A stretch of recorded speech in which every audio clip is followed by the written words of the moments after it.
Maybe they have. Welcome into another episode of Guerilla Sports Off Ice, brought to you by our great friends over at Trusted American Mortgage. Trusted American's salary-based mortgage consultants want to help you get into a better interest rate and lower your monthly payments. Go to trustedamerican.com and see how much money they can save you today. Hello and welcome in. Please do not leave your luggage unattended on the station.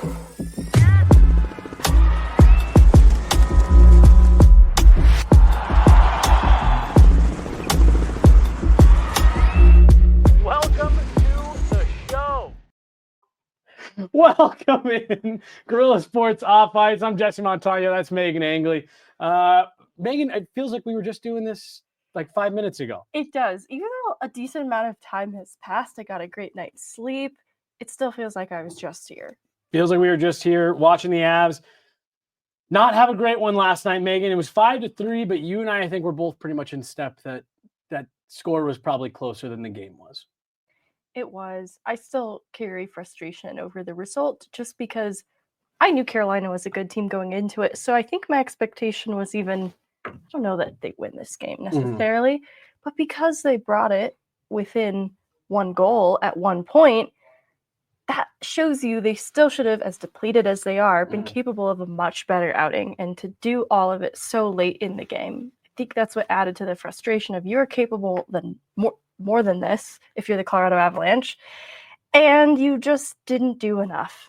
It's just such a, again, we go back to what Scott Wedgwood said when he got to town and then what he repeated in the locker room after playing in a winning effort for the Avs in Buffalo. This team is never out of it because of the elite high-end talent they have, because of the potency of their offense, and it's what makes it so frustrating when you see games like last night where they wait until the last 5 minutes to turn it on.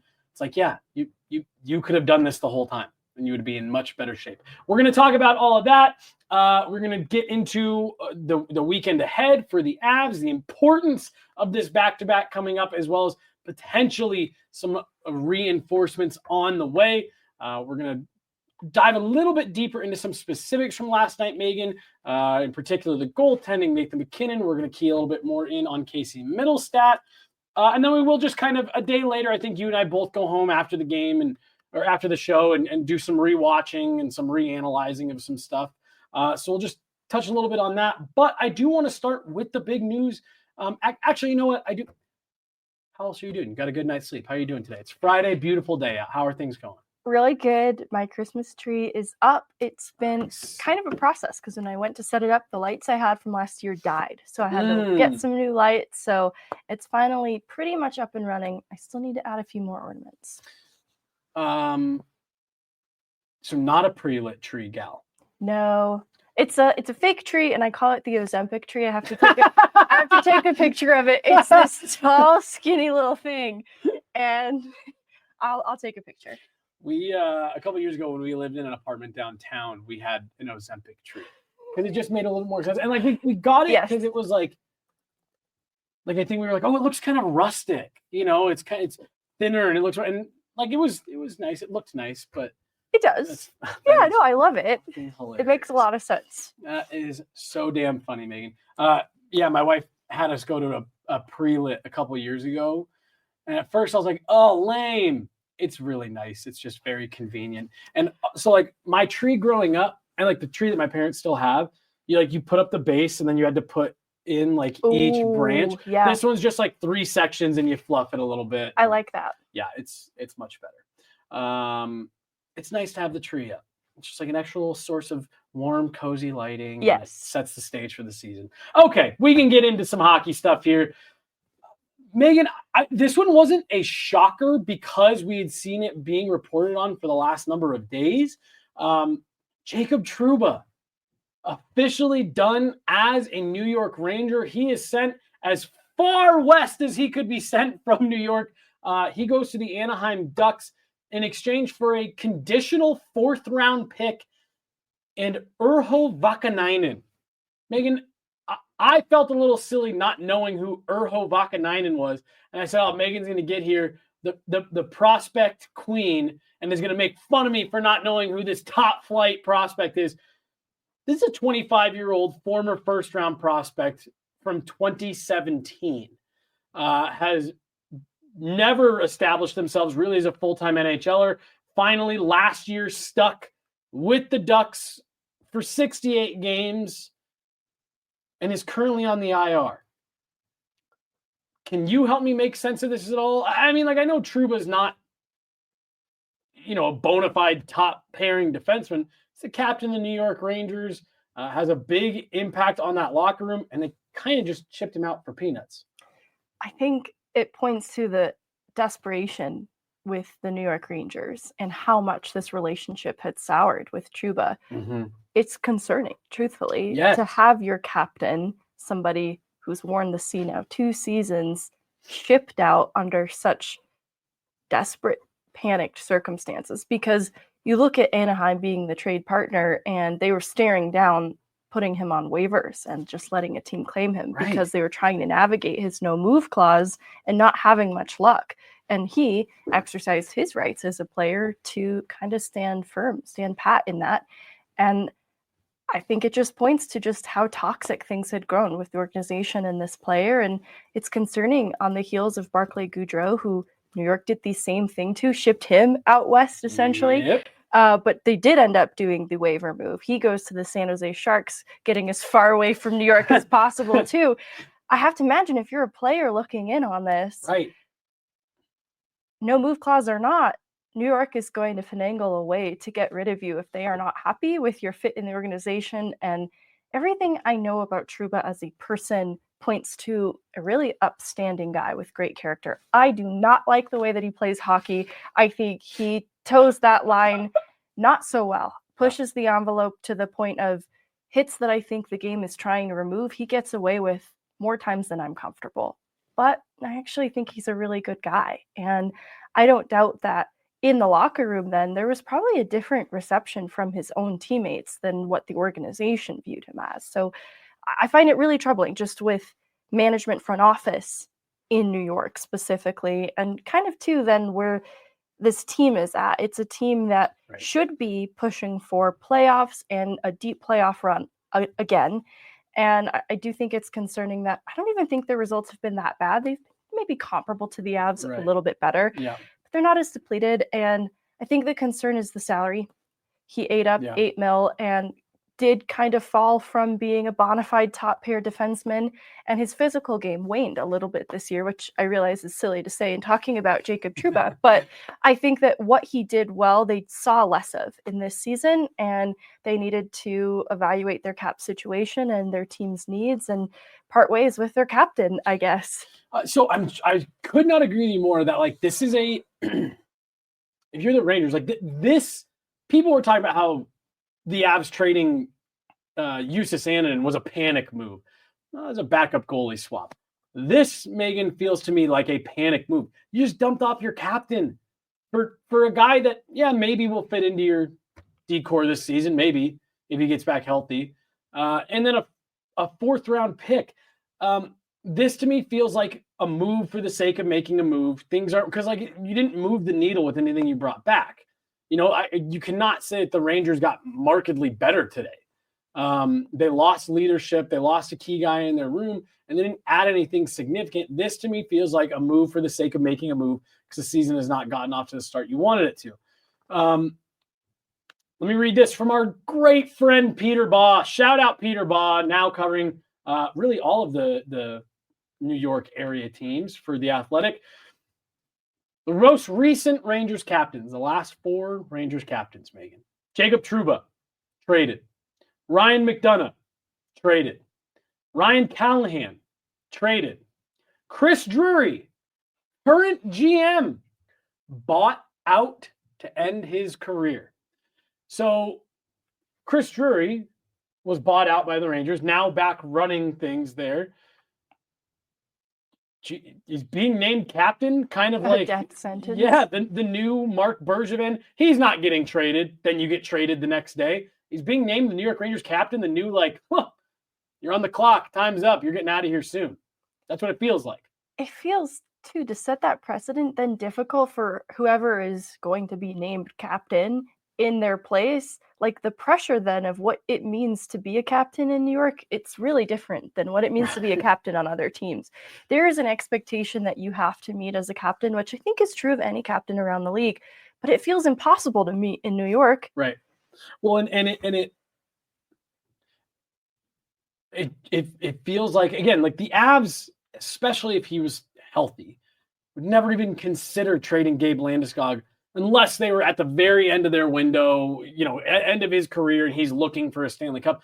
Like I just can't imagine they would ever move him because of what he means to the team. And I feel like that's what most teams are like when you're talking about their captain. Is this is a player whose contributions go beyond just what they bring on the ice. To dump him off like this for nothing, again, it sends just a really weird message. And to your point about feeling weird about being there in that management group, I also feel like you're just continuing putting yourself you're starting to put yourself in a position where it's like, well, who would want to sign there as a free agent?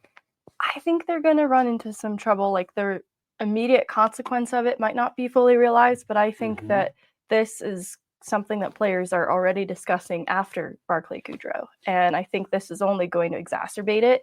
I look too at the difference in like Tampa and Stamkos. You saw that he was on the back half of his career and the type of money that he wanted didn't really make sense anymore in Tampa. Right. And it felt like there was more acknowledgement, at least, in what he meant to that organization before his departure.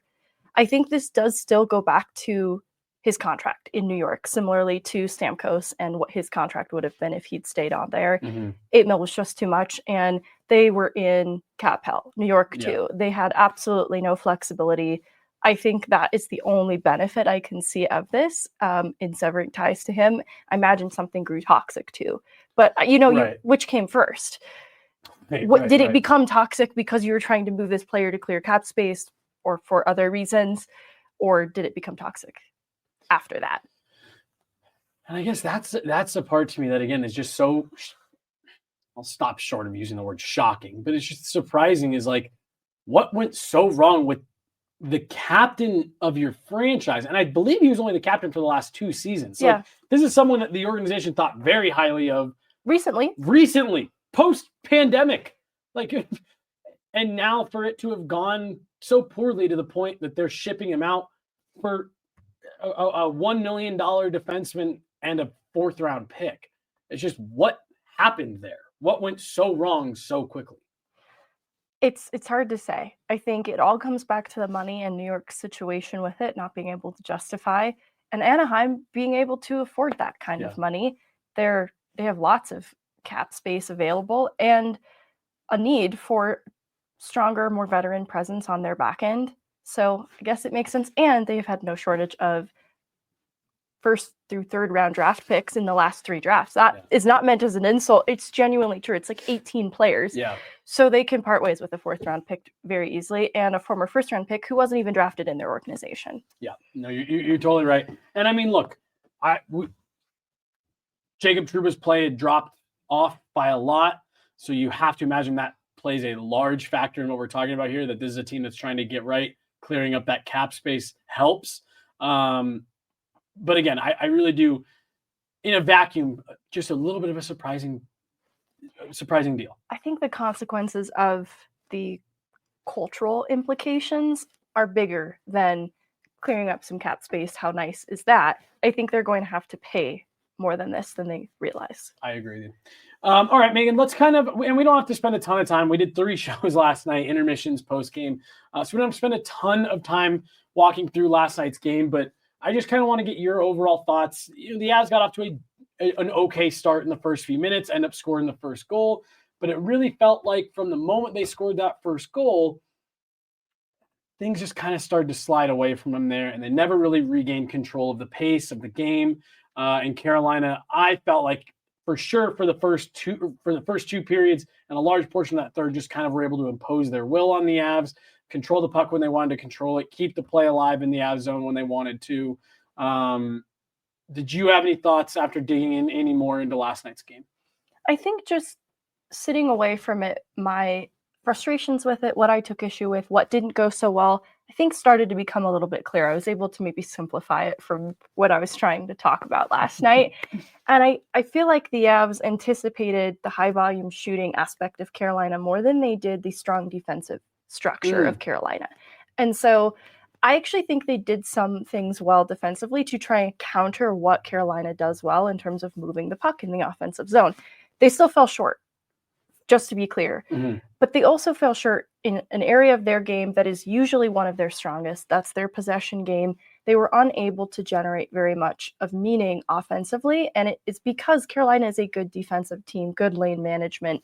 And so Colorado wasn't able to cycle the puck and create any sort of passing plays in Carolina's end because Carolina was stifling a lot of their chances in blocking shot lanes and passing lanes. And there was a disconnect on the Avs side of it too, and not being able to find their players and get passes tape to tape. And I think that points to kind of the mental disconnect that we talked about. But I also just don't think the Avs had a great answer to counter what Carolina does well defensively. And it feels a little frustrating because it's an area of their game that they usually do well, to the point of overcycling the puck sometimes. That's sort of what we saw on the power play too, that I think the disconnect hurt them the most. And I think the power play as a takeaway from this game is obviously a larger problem too. Yeah. So I think that's the other kind of takeaway in last night is they really need to sort this out. They don't want to be a team that relies just on special teams to win games. Their 5v5 game needs to be in check too. But right now they are losing the special teams battle.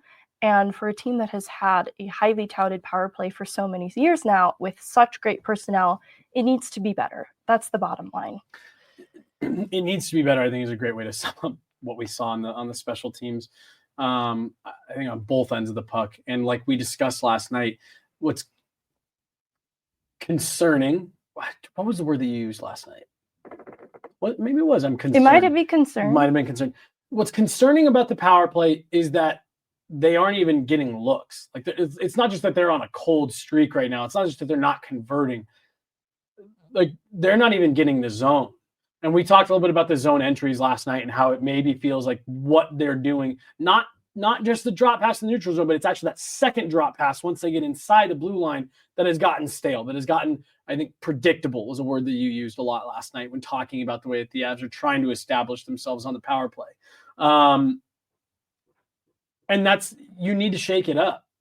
It feels like they're just kind of repeating the same thing. They moved Val Nichushkin back to that top power play unit, but there hasn't been a lot of change on that top unit.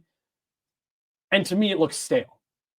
Whether on the rare occasion they get set up, I feel like teams have really gotten aggressive on the three guys out high. That umbrella has really gotten aggressive, not giving Mikko Rantanen, Nathan McKinnon, Cale Makar a lot of time to make decisions.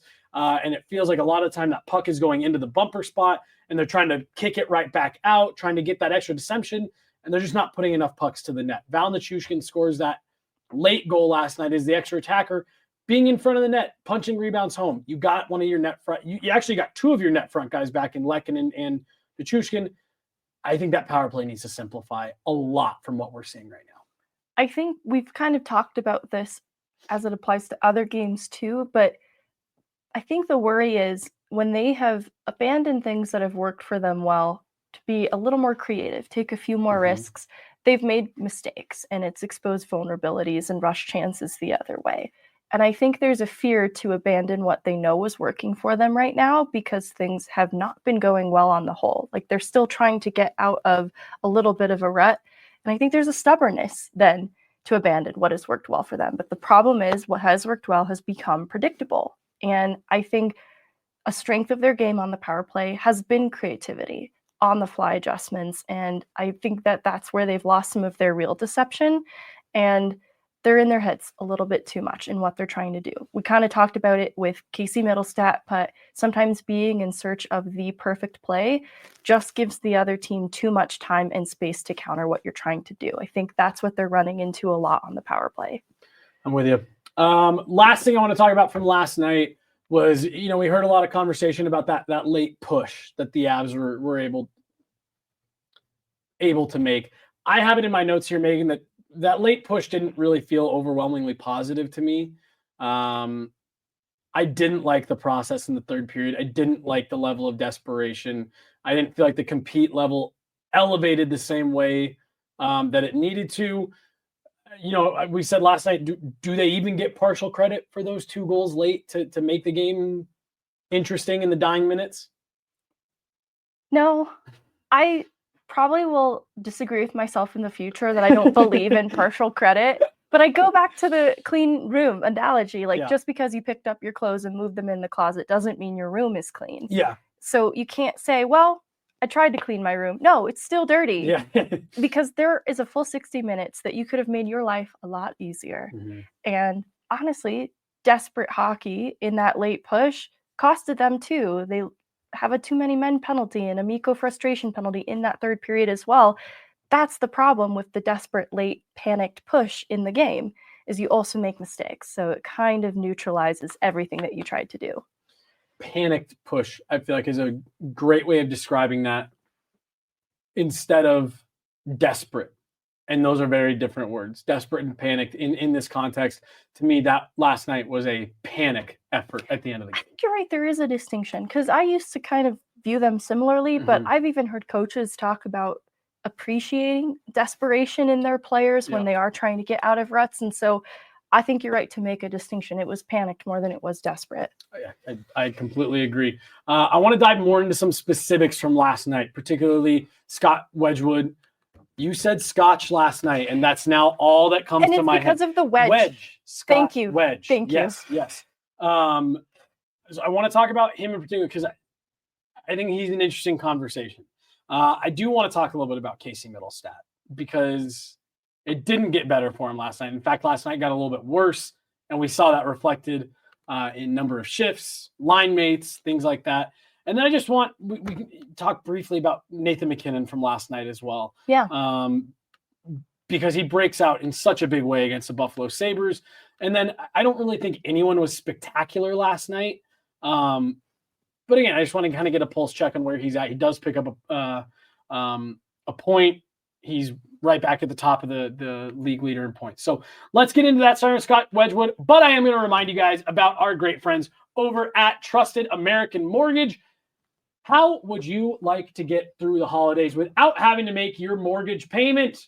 Well, go to trustedamerican.com to see how they can help you refinance your home and make sure you don't have to make any payments until February of 2025. Trusted American salary-based mortgage consultants want to help you get into a better interest rate and lower your monthly payments. And right now, they will cover the cost of your home's appraisal. It's about a $650 value right there, Megan. Go to trustedamerican.com or scan the QR code on the screen up there in the top corner to see how much money they can save you today. Let's start with Scott Wedgwood here. Gives up 4 goals, and you and I both said last night that there was at least one that we saw that we said, yeah, we'd like for him to have that back. His expected goals against comes in just a hair below 3. He gives up 4. You and I both said there was one that we probably think he would want back. That math lines up pretty well to me. I still don't think Scott Wedgwood is being looked at as a possibility to take over the number 1 job here. But you and I keep saying on repeat, all you are asking for out of your goalie is to make all the saves they should and 1 or 2 that they shouldn't. I feel like through 2 games that we've seen Scott Wedgwood, that's more or less what you got.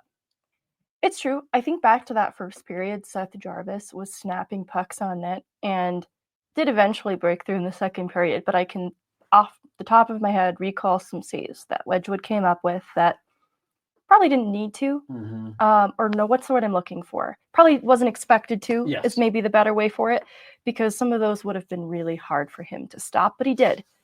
And I look at the one I didn't like, and it's the Roslovic goal, and it still ends a game where the Avs were too many goals too short. And, there's still an empty net goal that I think would have come their way. I think empty net goals, it's not been a great strategy for them. Yeah. That late push just hasn't really benefited them. And I'm not saying that the coach should stop doing it, but I think they should stop putting themselves in a position where they're chasing the game so late and exposing the net like that. Well, so let me pause right there. Because we had someone ask, it may have been on a show when you were gone. I was just doing the show by myself, and there was someone who asked, would the Avs consider not pulling the goalie? No, they wouldn't do that. But Megan, is it crazy to think, well, maybe leave him in net a little bit longer? There's this trend going to like pulling your goalie around 3 minutes or 2.5 minutes. Should Jared Bednar kind of be going back to that traditional 60 to 80 second mark where he's pulling the goalie and giving this group of 5 that are elite players a little bit more time to buzz in the offensive zone, have that zone established? I've never been a fan of this team in particular pulling their goalie before a faceoff. They just don't have a strong faceoff guy on this team to feel confident that you are going to win that puck back clean. I don't know. Am I splitting too many hairs here? Or do you think it would maybe be something for them to consider? Hey, this isn't going well. Let's maybe go back to that more traditional way of thinking, around closer to the minute mark instead of the 2:30 to 3 minute mark. I think it should be evaluated game by game, but in a game like last night where they couldn't establish or keep the zone, absolutely should have been 1 with a little bit less time remaining, and 2 when they could prove to Jared Bednar that they can actually maintain possession in the offensive zone. So it would need to be following a faceoff win or at least a successful entry. And I even think there would need to be a couple successful completed passes before you even consider letting the goaltender go to the bench. And even then, I think the strategy has to be a little different from their 5v5 play, because at that point, there were some rush chances against that cost them, or even just their arrivals in their zone coverage just wasn't good enough. Yeah. And so they need to be ready to get back a lot quicker and defend their own blue line a lot better if they are going to leave the net open like that. And so I just don't think last night they had their legs under them to be able to justify pulling the goaltender really any bit early. Well, and you mentioned having the legs. The other thing too that is a real thing to consider is so many of your top guys are playing such big minutes, and when you're pulling your goalie early, you're asking them to take these long 2.5, 3 minute long shifts. And I do feel like there have been moments where we've seen that puck breaks the other way and they just don't have the legs to get back. This was not meant to be a pull the goalie segment, but I want to get back to Wedgwood. But it is just an interesting thing to think about. For Wedgwood, we're expecting him to probably get one more of these games here over the weekend. I really do look at Wedgwood as a guy that can be massively helpful to Alexander Georgiev by being able to take on a little bit more of a workload here. And I do just feel like he is an overwhelming positive addition to that locker room, to the mentality of the group, to the leadership of that group. And I think it's someone who is non-threatening to Alexander Georgiev in a positive way. And I felt like what you got last night, they lost. You had an expected goals against him about 3. He gives up 4. There's 1 that you really don't like, but otherwise he more or less does his job through 2 Scott Wedgwood games. I feel like it's as advertised, and you're getting exactly what you were hoping to get when you traded for him. I do feel that way about Wedgwood. Even last night, he wasn't the reason that they lost the game. Mm-hmm. And similarly, he wasn't the reason that they were going to win it. He needed more from the team in front of him, and that's just the nature of who he is as a goaltender too. He's probably not going to steal games for Colorado, but he gave them a chance to win it, and Colorado just didn't provide any goal support. I think that's a pretty good, solid backup goaltender. I think that's what you come to expect from them, and not everyone delivers. I think that's what's interesting about Scott Wedgwood is so far he's delivered in giving them a chance to win. And I look ahead at what it means for Georgiev and in what Justus Annunen brought out of him when Annunen got some starts and then Georgiev came back in to sort of reclaim his net. It was a better version of Georgiev on the other side of it. So the way that I see it, I hate that it has to come down to almost this ploy with goaltending to get the best out of Georgiev. But for right now, we've discussed, I think the Avs are buying time. And if that means giving Wedgwood some starts and then getting the best out of Georgiev in his return and trying to sort of reclaim the net and solidify, I'm a true starter in Colorado, the Avs need to string together some wins and some points. I think that's all by design at this point. I love what you just said there about like, I hate the gymnastics that we're having to do here to get a positive performance out of Alexander Georgiev, but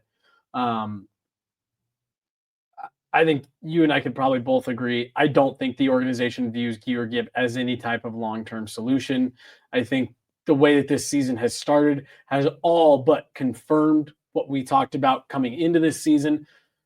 Unfortunately for Alexander Georgiev, who by all accounts to you and me is a very nice guy, always willing to chat, nice guy to talk with in the locker room. Seems like an overall good dude. This is probably it for him in Colorado. Whether he makes it to the end of the season or not, I think is really all that's left to be answered here. And I think they're doing their best with this is the situation we're in for right this minute, and we've got to make the best of it. And if having to do some gymnastics and some, what was the word you used? Finagling? Yeah.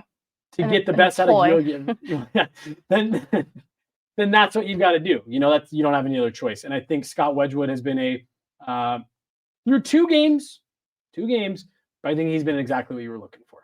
Yeah. And, I'd give him some credit. I said, I don't think he's going to steal a game. He did in Buffalo. Yeah. So yeah, you're right. The Avs had to make up their half of it too, but he let that stay, just a 4-goal deficit and nothing more. I agree with you. He came in and said, no more. Yep. You guys have a chance to get back in this. Yep, that's enough for tonight. That's enough. Casey Middlestat, clearly still struggling, gets bumped down to third, fourth line at different points last night. Avs are looking for answers with him after such a strong start. Jared Bednar told us that it's a matter of him moving his feet and getting back to that work ethic-based results. To me, Megan, that's all it is right now. Is I think he's gripping the stick a little bit too tight, and he's not moving his feet the way that he was. And he just needs to get that work back up to where it was, and the skill is going to get a chance to shine through. But it's definitely tough right now because he was pretty ineffective last night. Yeah, I resonate with Casey Middlestat a lot right now. Sometimes when I get feedback, and depending on the amount of feedback too, if I get a lot of feedback at once, I get a little overwhelmed with trying to receive all of it and apply it. And I'm not saying that's exactly what's happened with Casey Middlestat, but I do get the impression that he's sort of almost paralyzed in what he's trying to do. Because before, when things like at the beginning of the decline for him, he was shooting a lot, but he was holding on to the puck for just a little bit too long. And so the shot quality wasn't really there. He stopped shooting. He has 7 shots in the last 10 games. Nathan MacKinnon is 41.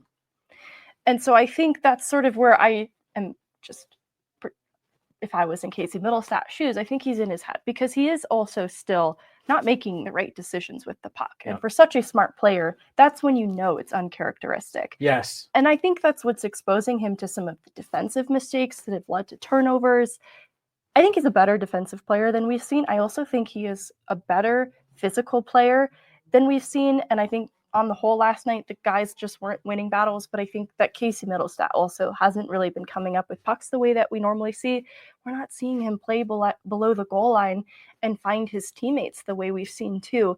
I think he's in his head way too much. You use the word gripping the stick too tightly. I think that's absolutely part of it. And it went from, okay, I'm shooting the puck, but I'm not maybe generating the most meaningful or dangerous chances to now just not really shooting.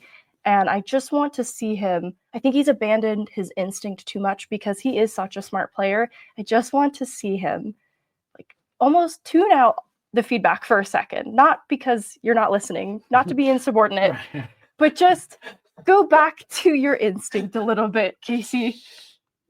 This to me is the worst that we've seen him play since he arrived in Colorado. And I really do think so much of what you're talking about, he just needs to simplify his game back down.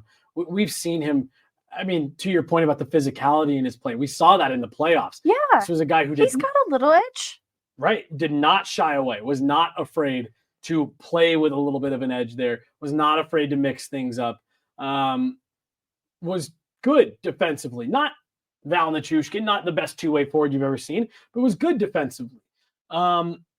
He, as a puck carrier, could evade players, and he protected the puck from being stripped of it so easily. I think he is being stripped of the puck more easily, so that's where some of that lack of physicality is coming into play. But also, it's like through traffic, he's just losing the puck more than I've seen him before. Well, he's sticky. You know what I mean? The puck sticks to him. That's what was one of the first things that I noticed. I like that. When he got here was that He just, he's one of those guys that you skate through 2 sticks and they each get a stick on the puck and you kick it and you fumble, it hits you in the shin, and he steps out and he's got the puck on his stick. And it's like, what? And he's just not doing that right now. And I think you're right. I think he's paralyzed by indecision at times. I think he's overthinking plays. I think he's holding the puck for too long. And he's not trusting his instinct. And again, I loved him, and people are probably getting sick of hearing me say this. When Josh Manson told me that a few weeks ago about, like, doesn't matter who's in the lineup, if you're hurt, if you're not hurt, if you're down 10 guys, if you got a full lineup, whatever, everything that we do is about work ethic. And how hard are you working? And are you putting yourself in the right positions? And again, I'm not going to say that Casey Middlestat isn't working hard. I'm sure he's working hard. But he's got to simplify his game back, and he's just got to move his feet. And he's got to continue. He's got to start doing the things again that we saw him be successful with last year, the beginning of this year, and he's going to be fine. It's a long season. You're going to go through slumps, but what did Logan O'Connor tell us last year? If I can't bring my A game, I always bring my B game. Yeah. Casey Middlestat's got to find his B game right now. I think so. Because I think there's pressure too in trying to return to the player who in the opening 10 games was a savior of this team. His point production pace was incredibly impressive. You don't have to be exactly that. Like, ease back into that, work your way back up to that. But it's like he's trying to overcome everything in one shift. And you can't. You have to build back your game shift by shift. And you got to build back, exactly what the comment on the screen here says right now, you got to build back your confidence. He looks like a guy whose confidence is way down. Absolutely feel it's a confidence thing. Let's talk about Nathan MacKinnon. Not just from last night. I thought he was fine last night. Nothing crazy in either direction. He was so big for them against the Buffalo Sabres. And I just kind of want to get your pulse on where Nathan MacKinnon is at. Slumped a little bit there. A Nathan MacKinnon version of the slump. But here's an interesting stat from our guy, Evan Rowell, this morning. Nathan MacKinnon is averaging 23 minutes and 31 seconds of ice time per game. No NHL forward has averaged over 23 minutes a night since Ilya Kovalchuk did it back in 2012, 2013. Colorado has 3 forwards averaging 22 minutes and 17 seconds a night or more right now. Kirill Kaprizov is the only non-Avalanche forward in the NHL averaging that same amount of time. Jared Bednar talks about it all the time. Heavy minutes are problematic for all forwards except for Nathan MacKinnon. I'm not worried about McKinnon's minutes. Your thoughts on how the dog is playing right now? I think, we talk about PDO and in our evaluation of this team and how it's just going to progress because right now the Avs are benefiting from a lot of misfortune. Their process is a lot better than the overall results seem. That's why I'm critical of the Carolina game because I did not like their process. But bigger picture, I actually think they're doing a lot of things right. I think that's what brought them success on that most recent road trip, especially at the start of it. And I think that Nathan MacKinnon specifically is on the wrong end of misfortune right now. I talked about 41 shots in the last 10 games. That's the league highest. And he's got a 4.9 shooting percentage at the moment. It's not that every shot is poor quality, too. He is just not getting shots through that probably should. It's a lot of bad luck that I think is going to break through. I think breaking through the goal drought was the first phase of it.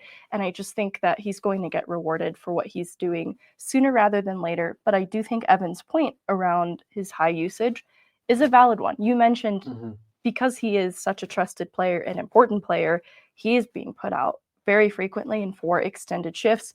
And when the mistakes get made at the end of those shifts, it's not just Nathan MacKinnon who's had maybe some poor coverage on the back check, but he is a player that springs to mind as of recently. And I think that is part of it, that you're not going to get the best defensively out of Nathan MacKinnon when he's on the ice that much. I think it's true of any players. And I think it sticks out. It's a little more glaring when it's Nathan MacKinnon, but I don't think he's the greatest defender on this team. I think I've liked the hunger and the compete that I've seen. I think that's what brought him success in the Buffalo game. I don't think it was entirely absent last night.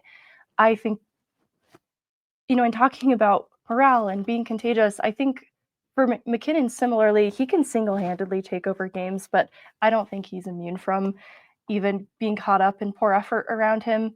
I think that a lot of the team last night specifically tried to win the game individually versus working together. And so that's not specific to just Nathan MacKinnon, but I do think that's a part of it too. And so when he gets a little more support, particularly in the top 6 on the whole, right? Like it feels like a one-line team right now, and even that top line isn't always figuring it out. You look at their first period analytics now, pack a few games, and they're not really good. They're not starting these games very well as a top line. I think they need a little more support from the whole of their depth. And right now, the depth is hurt. It's really depleted. I think that's why seeing a Kiviranta, who just recently had a great night, and Logan O'Connor, who provided some depth contributions, not being able to get that on a nightly basis is costing the Avs in a big way. It's riding their top guys really heavily, and you're not getting the most out of them when they're being used so much. It's true of Cale Makar too. Like there's kind of a sweet spot. Jared Bednar will tell you he'll play Val Nichushkin, Cale Makar as much as he needs to, but there are realities about their limitations over the span of a season, and I think we're seeing a little bit of that limitation right now, especially because the pressure is so high to come up with some wins in these games because they haven't been. So there's a couple things here, and I wanted to pull up the schedule just so I could make sure I was being accurate. Comment just came through the chat saying, I wonder if Nathan MacKinnon is playing through something, hasn't looked the same, da-da-da-da-da. Nathan MacKinnon has skipped a lot of the optionals recently. He's taken some maintenance days for morning skate.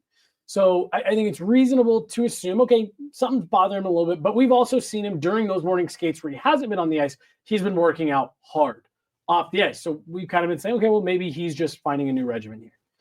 I think it is reasonable to think that maybe he's playing through something a little bit. Combine that with the minutes. Megan, you got to go back to October 12th. With 2 exceptions where the Avs got 2 days off, the Avs have played every other night. Wow. A lot of it recently has been on the road. They are in the middle of a stretch where they are away from home 20 out of 25 days. This team is not getting, with the injuries, the depleted roster already, upped minutes for the top guys. This team is not getting a lot of rest. Historically, I shouldn't say historically, the last handful of seasons, the Avs have had a lighter start of the season schedule. They're usually always got games in hand on teams that are around them in their division and their conference. That is not the case this year. The Avs are among the league leaders in games played. And like I said, with 2 exceptions where they had 2 days off, the Avs have played every other night since mid-October. This has been a gauntlet of a schedule for them right now. And like I said, you compound that with the amount that they are on the road for this entire month. And it's not shocking to me if you do have a couple guys that are having to play through some things right now. Mix in a couple back-to-backs in there as well. Like it's been a tough schedule. They're going to get 2 days off next week. 2 weeks from now, excuse me. They're going to get 2 days off in between being at Vancouver and being at San Jose, only to have that be immediately met with a back-to-back, San Jose, then Anaheim. Then they'll come home and they'll get Seattle, and then it's a Christmas break, and they're going to get 4 days off here, with a couple of those days being fully away from the rink. You cannot punt until that time. You'll be too far out of it. You have to try to win some games, and you have to try to be accruing points here. But I do wonder how good it will be for them to get 4 days off here for the players that are healthy or healthy-ish to get a couple days just to rest and recover. Not an excuse at all, but you have to you have to acknowledge this is a gauntlet of a schedule they're going through right now. Yeah, I think putting injury aside for a second, any speculation there, just hearing the emphasis from MacKinnon coming out of this summer on rest and recovery and acknowledging the high mileage that his body takes, this is a high mileage season so far in. And I think there's a reason that he would have sought out more rest and recovery over this off season. Similarly, in bringing on his strength and conditioning guy to the team. That's why some of the optional morning skates have been optional, because the team is doing different things away from the ice with an emphasis on rest and recovery. So I think not being able to rest and recover to their ideal because of this schedule is probably not the best thing, especially with the nightly usage being as high as it is, because they're chasing wins. They are kind of in this place of needing them. To your point, they can't just punt on these games before the Christmas break. I think that adds a pressure that just probably could explain some of the result that we've seen when things haven't gone well. Yep, I agree. Let's talk about this weekend, because there's a chance that you're getting a guy back. You're going to have some decisions to make on goaltending. You've got a team, the Detroit Red Wings, that are looking like a lottery team again this year. Then you got the New Jersey Devils, who are by most considered to be a Stanley Cup contender. So I want to talk about all that and how Ross Colton fits back into this. This is Guerilla Sports Off Ice. This segment is brought to you by our great friends down at Landmark Lincoln. Go to landmarklincoln.com to check out the all-new 2024 Lincoln Corsair GT plug-in hybrid. Head on over to landmarklincoln.com. Check out the latest offers and incentives, including their incredible tax incentives on the all-new Corsair GT plug-in hybrids. landmarklincoln.com, or stop into the #1 Lincoln dealer in Colorado to see if you qualify for no payments for up to 90 days. Again, that's landmarklincoln.com, or stop in at the corner of Broadway and Bellevue today. See why they've been Colorado's trusted Lincoln dealer since 1911. And Megan, we got a new partner here. New partner alert, 7 Brew Coffee. We don't have the disco lights over here. I saw you getting ready to celebrate. We don't have the disco lights over here. 7 Brew Coffee. 7 Brew isn't your average coffee shop. It's a one-of-a-kind drive-through and walk-up experience that is redefining your morning, afternoon energy boost, from rich, bold coffee to refreshing energy drinks, real fruit smoothies, teas, and more. 7 Brew has something for everyone, with over 20,000 flavor combinations, and the possibilities are endless. You can create a drink that's as unique as you are. Whether you prefer a sweet or strong, iced or hot, we put the power of drink making into your hands at 7 Brew. The fully customizable menu is just the beginning. They believe in cultivating kindness with every cup. Their fast and friendly brew crew is ready to serve you with a smile. Visit their newest location in Firestone. 7 Brew is more convenient than ever. Drive through today and experience the coffee revolution. Megan, you've known me for a while. You know I'm not a huge coffee guy. When we were meeting with the 7 Brew folks, I went up there, and smoothies are great. Energy drinks are great. I even found a couple coffee drinks that I was like, all right, well, I could drink this. So I would say redefining coffee is exactly what they're doing, because you got me, a non-coffee drinker, to drink a cup of coffee.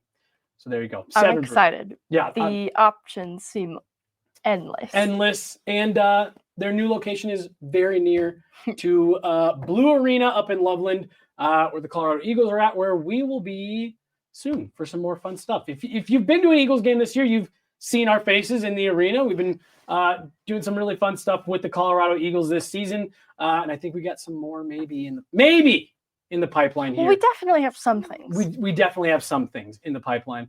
But if you're heading up to an Eagles game, stop at 7 Brew. And then if you're up in that area, just in general, make sure to stop in. Brand new location, and it's their best one yet. They've got locations all over the place. The one in Firestone is beautiful. Megan, let's talk about, let's start with the goalies. We touched on it briefly last night. We don't have to spend a lot of time here, but what do you do with the goalies this weekend? You've got a back-to-back. I know how I think I would maybe like to see it play out.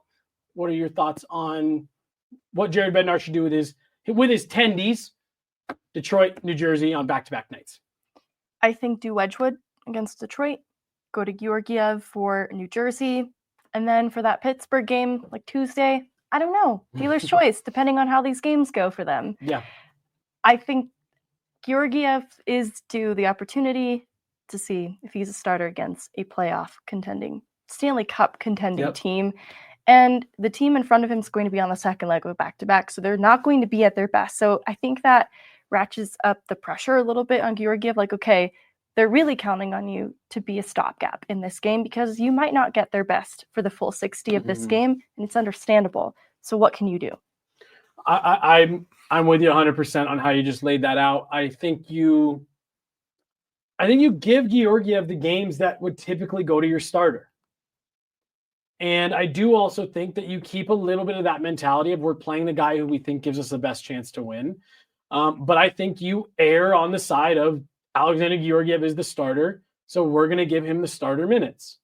Or the starter games, what you would typically expect, the better competition, the Stanley Cup contenders, the playoff teams, things like that. And you give him a chance to prove that he can play against those teams until he shows you definitively, I can't, or you make a move. And I know before the chat starts lighting up saying he's already proven that he can't play against those teams, as you and I go back to all the time, Megan, the real issue with Alexander Georgiev is just how hot and cold he truly is. Mm-hmm. He could come out on Sunday and play a lights out game against the New Jersey Devils, shut him out, look like a Vezina caliber guy, and then 2 nights later against the Penguins, he give up 5 goals in the first period. That's the problem. So I think you give him that benefit of the doubt until you feel like, okay, he's not even turning in the rare great performance. I think you keep going with him until he gives you a hard reason not to. I think so too, because that's where Wedgwood, with experience with multiple starts in a row, can come in and save you through that period of reset that Georgiev tends to need from time to time, because his game does ride pretty high highs and pretty low lows. Mm-hmm. Pretty high highs and pretty low lows, I feel like, has been the story of Alexander Georgiev's time here. Is there any world where we trade Georgiev for another goalie? Sure, but I just think that there's a lot that has to go along with that, and that's why we haven't seen that move come to pass yet. It's a multi-layered trade that requires a high-value prospect, probably, a roster player, probably. I'm not saying it's both of those things, but it might be. It's definitely not without one of them. Mm-hmm. And it could be both because there's a salary issue. I was going to say. They have to clear space to accommodate really any other goaltender that could have a sniff in a starting conversation, has a higher cap hit than Georgiev does presently. It's just the unfortunate way it's been constructed. And now with Wedgwood, even a higher salary than Annunen, the way that they plan to build this team would need to look a lot different. And a lot of it was planned in the offseason. So those forward contracts are also built around this idea. So they would have to change then the construction of the team in front, basically, whether that's from the back end somehow or the forward group, where I think they have the most room to play around with, just because where they have the most flexibility on the back end are some of the lower contracts that don't matter as much. But I guess this is where like an Oliver Shillington contract could be shaved off the top, but it's still not giving you enough space for another goalie contract. So I think that's where it gets complicated. Well, and the reason I think it would probably include all of those pieces that you said is because of that salary. If you're bringing in someone that you are saying today is an upgrade on Alexander Georgiev, we know he's an upgrade. One, he's probably making more money, so you would need that team to retain a little bit because of what you're just describing with the way that things are built. And two, you'd be asking another team to downgrade in net. There's not a lot of teams that are super excited to do that. I mean, like Anaheim, the reason John Gibson's name keeps coming up is because that's a team that I think would be fine taking Alexander Georgiev back in the sense that, like, they've got their starter who's already inexpensive. They would probably still be shaving money to bring in Georgiev. So that's, because I've seen some people saying, why do we keep talking about John Gibson? Because from a contract and a team standpoint, I think it makes sense. If you're talking about a guy like Mackenzie Blackwood or Karel Vejmelka, who that's probably my preference if you're going to make any type of move, is Vejmelka. You're going to have to give up something valuable because those are teams that these are younger goalies that still have some upside that those teams probably feel you can tap into. it's just not going to be cheap. It's just not going to be cheap no matter how you slice it. And you have to hope that it works money-wise, or else you're going to have to do a lot of gymnastics to make it work.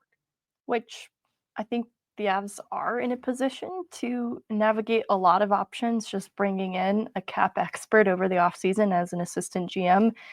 But I think that's why they're not finished. I think there's going to be more to come, probably at the goaltending position, but just generally speaking, and it's going to require further evaluation of the cap situation, which requires more information around player availability, injury information. And I think they're waiting a little bit.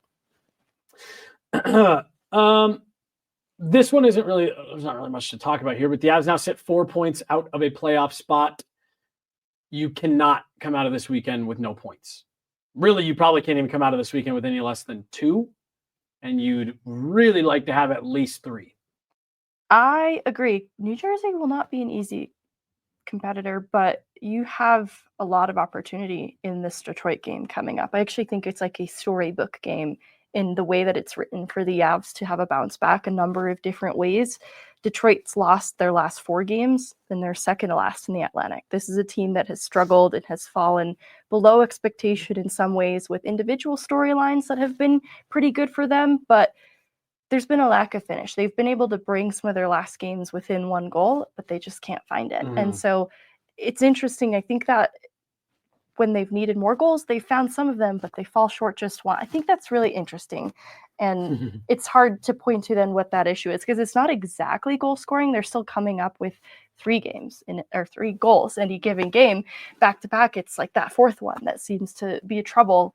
And they've had, good performances from Lucas Raymond. He's had 4 goals in his last 5, 3 assists.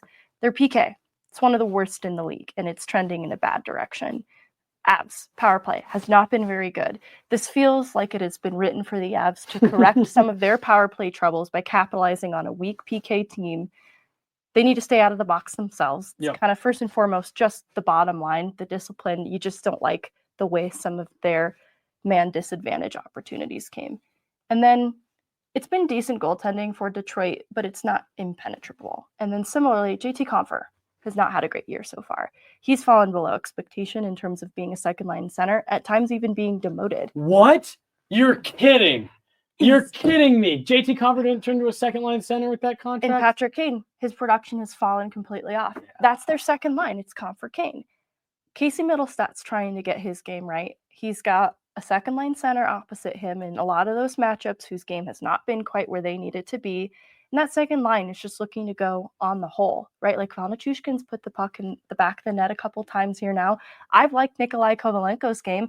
It feels like it's the perfect opportunity for the top 6 He's to trending reset. Up too. I agree. To reset a bit. All right, you've got a second line that's just not really been what Detroit hopes it will be. Capitalize on that. Casey Middlestad, capitalize on that. I think that's where it will be unacceptable if they don't come out of Detroit with 2 points. I'm with you. And they need them. Like they need them. We are. I think we said it on yesterday's show. Like we're getting to the point in this season where it's not early in the season anymore. You need the points. You need to start stacking wins here. Last thing, and I thought I saw a comment that I wanted to. Oh, it was just this. I just want to touch on this really fast, and then I'm going to go to the last thing that we're going to talk about here. Have we heard any official statement on a goalie pay limit for the Avs? Just seems like for what they want to pay, they aren't going to get much better without a steal. No, they haven't come out and said we're not paying goalies this way, but that's just what the trend has been. That's what they have. They haven't paid goalies that big contract. Like literally since Patrick Waugh. Like they just haven't done it, especially not under this regime. And, you can't blame them because Darcy Kemper was looked at as kind of is he a starter? Can he get the job done? He had a little bit of an up and down season. I think he was much better than people remember, but then was not good in the playoffs, was very hot and cold.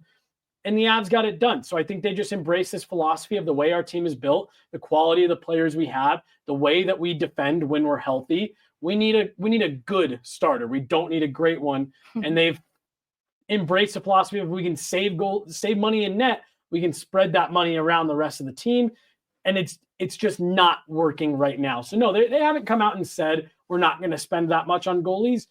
That's just a philosophy that they've seemed to embrace, and it's worked for them in the past. It's just not going great right now. All right, Megan, we'll wrap up with Ross Colton. We're expecting him back. We don't necessarily.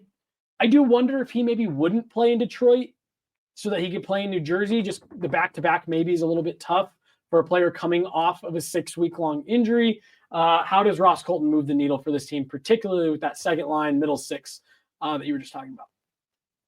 I don't know what speed he'll be coming back at, but it feels hard to imagine even Ross Colton ramping back up to game speed and a slightly lesser version of himself. Based upon what we saw to start this year, he has a skill fit in the top six that immediately complemented it. And that's where I think the whole balance of the forward group is thrown off right now, is because the top six isn't working well together. Some of it's probably over usage. I think he just resolves a lot of that problem and also leads to a more balanced attack then for the lines that follow. It's not a slight at Nikita Prishapov or Chris Wagner, whichever forward ends up being edged out of the lineup as a result. They're just not trusted right now to come back and chase in games. And that's the position the Avs have been in lately. I think Ross Colton is a key factor in preventing that from happening, but also just gives them more of a competitive advantage through all four lines. Yeah, he especially the way that he was starting. Like I told Liv this morning, she was doing Girl Sports Daily, and I said like he was on pace for a career year in every statistical category when it started. And to lose a player who was playing as well as Ross Colton was, stacked on top of the role that he plays on this team, regardless of the production, that hurts. And it's really nice when he comes back in. Yeah, he was scoring goals. And look, I don't know if it's sustainable. Hi, Chloe. Hey, hi. But gosh, do Chloe's they just here. need goals? They just need goals. They need offense. They need that power play to start clicking, which was another area where Ross Colton was huge for the Avs before he got hurt. Got anything else before we head into the weekend and then do all this over again on both days? No, it's happening so soon that we got even more to talk about tomorrow. Hopefully they come out ready from the drop the puck, but also for the full 60. I know those two things are such cliches you hear every coach talk about, but they are a better team than the Carolina game showed, because in the final minutes of the Carolina game, they decided to show up a little bit. She didn't show up with bangs, did she? She didn't. Don't worry. She didn't show up with bangs. She is wearing a hat, so I can't say for she sure. might have gotten some bangs. Oh, and she won't take the hat off. She won't let us know. We'll have to wait till Sunday to see. Yeah, like you said, they're cliches, but they're cliches for a reason, right?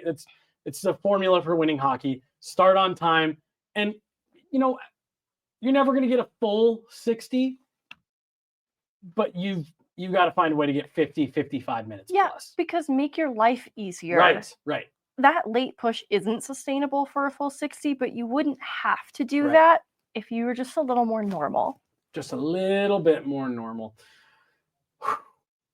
That's going to do it. I'm really hungry. Let's get out of here and get some food. Thomas back there behind the glass again today. Ran all the shows for us today. Big shout out to him. It was great last night having him in the studio.